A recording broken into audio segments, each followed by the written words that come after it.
hands with him, but what he was trying to do for the Porters. The Pullman Porter would have never been where he was, where he's at today with President Randolph. No way. Better hours, better benefits, and a place to stay when you're out on the road. Although they were considered servants, I don't think that that's any accident that they were able to form a labor union, because they were exposed to so much. So they could think through that and become astute enough with some help to form a union.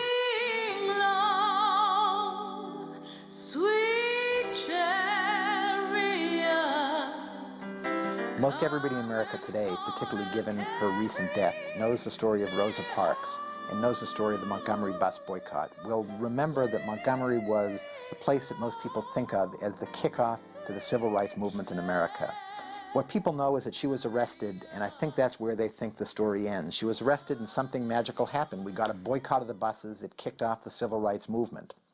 What they don't know is that the call that she made was to a guy, another name that's been buried in history, Edgar D. Nixon, known as E.D. Nixon. Nixon ran the local office of the Brotherhood of Sleeping Car Porters and of the NAACP, and Rosa Parks was his assistant, was his secretary in that office. When he got word that Rosa Parks was had been arrested, then he organized all the churches to have a meeting, and he contacted Martin Luther King. Martin Luther King said that, well, he would call him back.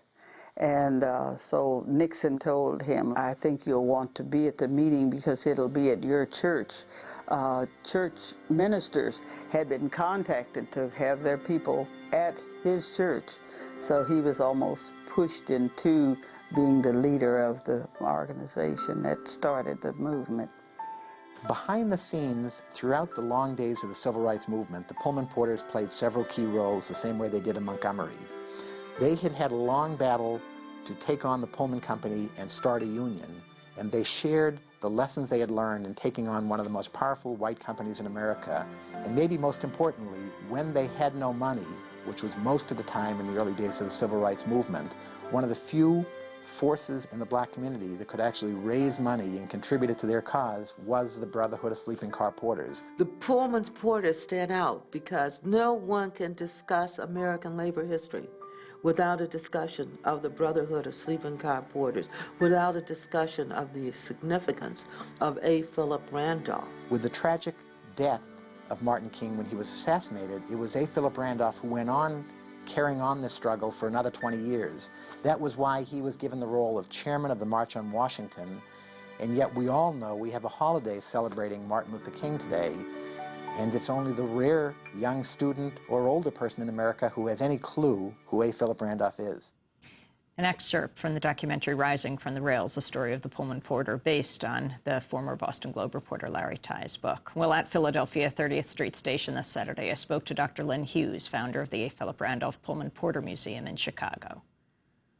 The Pullman Porters had began trying to start a union about 10 years into working as Pullman Porters on the sleeping car.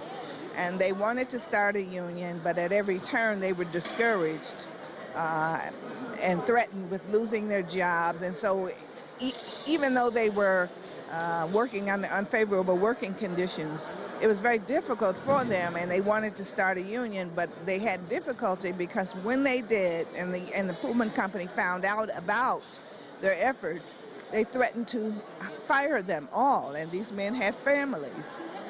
So they tried and tried, and A. Philip Randolph was a labor organizer. He also wrote a magazine called The Messenger.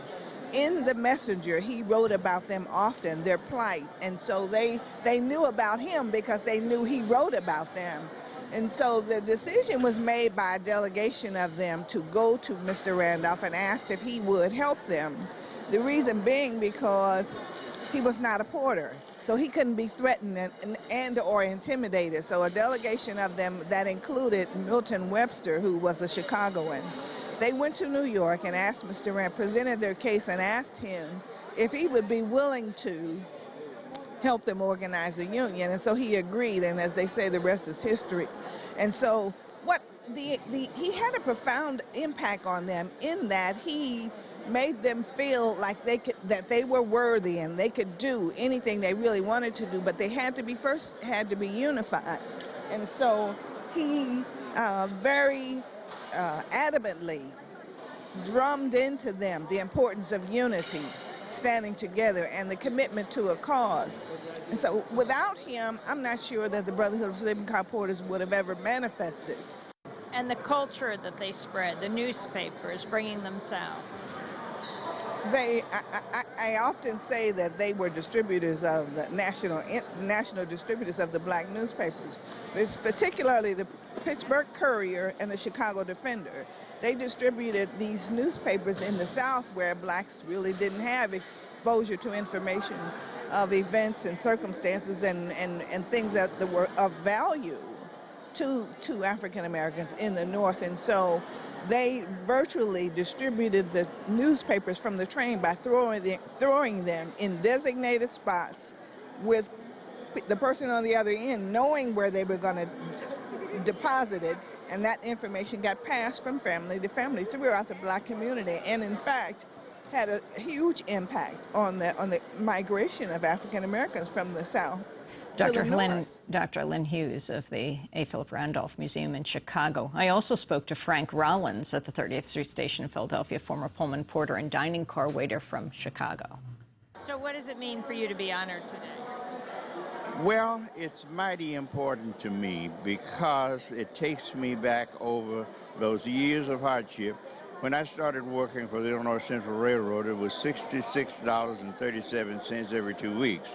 Started working for the Pullman Company, it was $120 every 2 weeks. Pullman Company paid for overtime. Illinois Central didn't.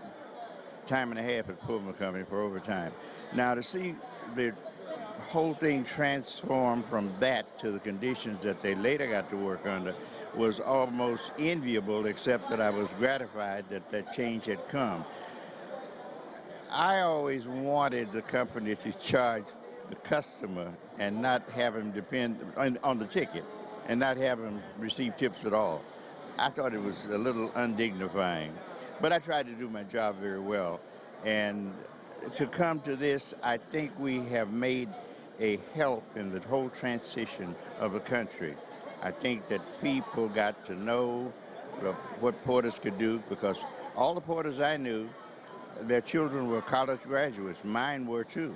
We all were determined to make our kids college graduates. Porters and waiters had a little more money than other people, so they contributed a little more to the activist effort of the early days than other people did, for the reason I just described. So it means a lot to me to see this recognition occur. Former Pullman porter and dining car waiter Frank Rollins. And that does it for today's broadcast on National Train Day this past weekend. On Wednesday, we'll be joined by Howard Zinn. Democracy Now! Produced by Mike Berkshire, Aaron Mate, Angela Comet. I'm Amy Goodman. Thanks for joining us. This is Democracy